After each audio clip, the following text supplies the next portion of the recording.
భీముడు మంచి అదును దొరికిందని చేతుల దురద తీరిపోయేటట్టుగా ఆ పెద్ద చెట్టుని చేత్తో పట్టుకుని ఎక్కడి వాళ్ళని అక్కడే పట్టుకుని మోది మోది చంపేశాడు.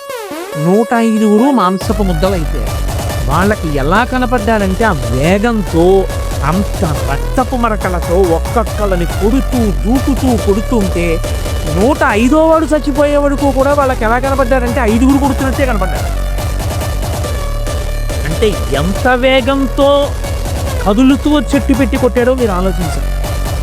ఈశ్వరానుగ్రహం అన్ని నిజంగా బలాలు అవి సామాన్యమైనటువంటి బలం కాదు.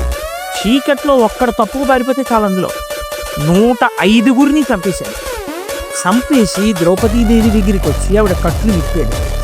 కట్లు విప్పి నీకేం భయం లేదు, కీచకుడు చచ్చిపోయాడు, ఉపకీచకుడు చచ్చిపోయాడు, నిన్ను గుర్తించిన వాళ్ళు లేరు, నన్ను గుర్తించిన వాళ్ళు లేరు.